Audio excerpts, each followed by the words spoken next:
Subscribe कीजिए मेरे channel को और बेल आइकन दबाइए ताकि आप मेरा कोई भी वीडियो मिस ना करें। हेलो फूडीज, आज मैं आपको बताऊंगी बेहद easy Chinese starter veg spring role.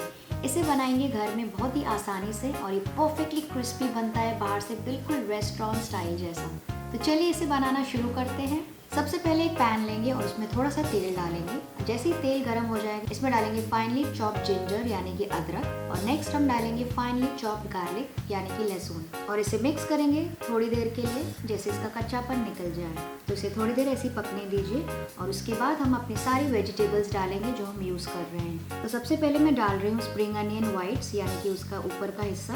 Next मैं डालूंगी बारीक कटी हुई पत्ता गोभी, बारीक कटी हुई गाजर, थिनली स्लाइस किया हुआ कैप्सिकम। तो इन सब चीज़ों को अच्छे से मिक्स करते जाएंगे और इसे हाई फ्लेम पे 2 मिनट पकाएंगे, क्योंकि चाइनीज कुकिंग हाई फ्लेम पर ही होती है। तो इसे ऐसे ही मिक्स करते जाएंगे ताकि हाई फ्लेम में पकाने की वजह से ये थोड़े से कुक भी हो जाएंगे और इसका क्रंच भी मेंटेन रहेगा चाइनीज जैसा। नेक्स्ट मैं इसमें डालूंगी थोड़ा सा नमक और काली मिर्ची का पाउडर और इसे भी अच्छे से मिक्स कर लेंगे। ये बहुत ही कलरफुल लग रहे हैं वेजिटेबल्स, ये देखिए। नेक्स्ट मैं इसमें डालूंगी थोड़ी सी विनेगर। नेक्स्ट मैं डालूंगी सोया सॉस और थोड़ी सी चीनी, और इसे भी अच्छे से मिक्स करते जाएंगे। तो शुरू में आप ये देख सकते हैं कि सब्जियां थोड़ा सा पानी छोड़ने लगेंगी सोया सॉस और नमक की वजह से, पर इसे ऐसे ही कुक करते जाइए थोड़ा सा, जब तक ये थोड़ा सा ड्राई ना हो जाए। और यहाँ पे मैं कोई भी तरह की सॉस जैसे कि टोमेटो सॉस या फिर चिली सॉस नहीं यूज़ कर रही हूँ इस मिक्सचर में, क्योंकि जब ये मिक्सचर स्प्रिंग रोल शीट के ऊपर जाएगा तो वो बहुत सॉगी हो जाएंगे, इसलिए मैं यहाँ पे कोई भी सॉस यूज़ नहीं कर रही हूँ। लास्टली मैं इसमें डालूंगी थोड़े से बॉईल किए हुए नूडल्स। ये ऑप्शनल है लेकिन इसका टेस्ट बहुत अच्छा आता है बनाने के बाद, इसे बहुत ही अच्छा बाइट आता है स्प्रिंग रोल में। नेक्स्ट मैं इसमें डालूंगी स्प्रिंग अनियन ग्रीन्स, मतलब उसका ग्रीन वाला हिस्सा, और इसे भी थोड़ा सा मिक्स करते जाएंगे। बस अब इसे बहुत ज़्यादा नहीं पकाना है, इसे बस 1 से 2 बार टॉस करना है और ये हमारा मिक्सचर ऑलमोस्ट रेडी हो गया है। तो ये देखिए फिलिंग ये रेडी हो गई है और ये ड्राई भी है, इसमें बहुत ज़्यादा मॉइस्चर नहीं है, तो ये परफेक्ट है फिलिंग के लिए। तो इस स्टेज पर गैस का फ्लेम ऑफ कर देंगे और इसे ट्रांसफर कर लेंगे किसी प्लेट में ठंडा होने के लिए। तो जब तक हमारा मिक्सचर ठंडा हो रहा है, एक बोल में मैं ले लूँगी थोड़ा सा मैदा और इसमें डालूंगी पानी।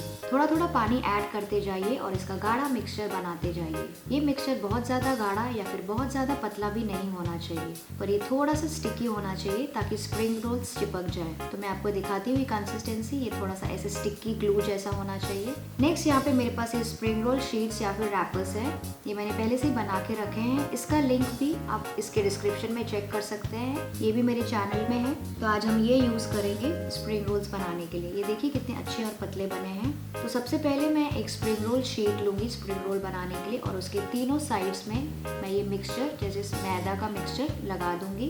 तो इसे अच्छे से अपने फिंगर से फैलाते हुए और लगाते हुए जाइए तीनों कोनों में, इस तरह जिस तरह से मैं कर रही हूँ।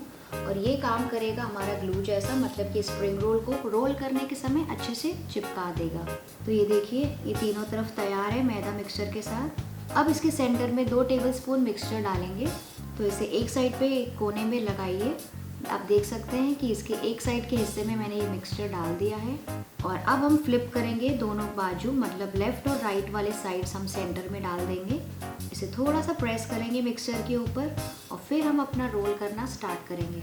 तो इसे धीरे धीरे ऐसे ही रोल करते जाइए ऊपर की तरफ, ये देखिए जैसे मैं कर रही हूँ। और ध्यान रखिए रोल अच्छा और टाइट होना चाहिए, बहुत ज़्यादा लूज नहीं होना चाहिए। तो इसे ऐसे ही रोल करते जाइए ऊपर की तरफ, और जब आप एंड में आएंगे यहाँ पे ये देखिए, तो यहाँ पे उसको थोड़ा सा आगे लेके जाएंगे और थोड़ा सा दबाएंगे, तो वहाँ पे जो हमने मिक्सचर डाला था उसकी वजह से स्प्रिंग रोल अच्छे से चिपक जाएगा। तो इसे यहाँ पे थोड़ा सा स्लाइटली प्रेस कर दीजिए ताकि वो अच्छे से उसमें चिपक जाए। तो इसे 1 से 2 सेकंड के लिए ऐसे ही रखिए। ये देखिए एक तरफ से चिपक गया है। अब बाद में अगर आप चाहिए तो इस साइड को अच्छे से इवन कर सकते हैं अपनी उंगलियों से।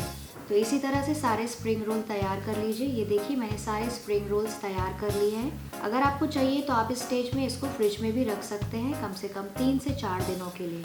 नेक्स्ट एक कढ़ाई में तेल गरम करने लिए रखेंगे, और जैसे ही तेल गरम हो जाए उसके बाद हम अपने स्प्रिंग रोल्स फ्राई करना स्टार्ट करेंगे। तो 1 बाय 1 स्प्रिंग रोल्स मैं इसमें डाल रही हूँ।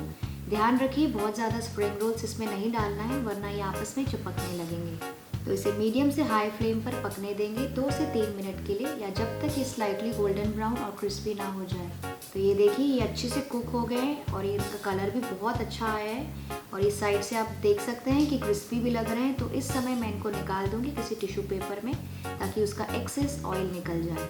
तो अब ये रेडी है परोसने के लिए। इसे गर्मा गर्म परोसेंगे थोड़े से और स्प्रिंग अनियंस के साथ गार्निशिंग के लिए। ये इसे बहुत ही ज़्यादा प्रेजेंटेबल लगता है। मैं आपको एक तोड़ के भी दिखाती हूँ। ये देखिए अंदर कितना जूसी टेक्सचर आया है सब्जियों का और बाहर से बहुत ही क्रंची है। यम्मी, बहुत ही अच्छा बना है दोस्तों। आप भी इसे अपने घर में ट्राई कीजिए और मुझे बताइए कैसा लगा आपको ये वीडियो। अगर आपको ये वीडियो अच्छा लगा तो आप इस वीडियो को लाइक, शेयर और सब्सक्राइब कीजिए।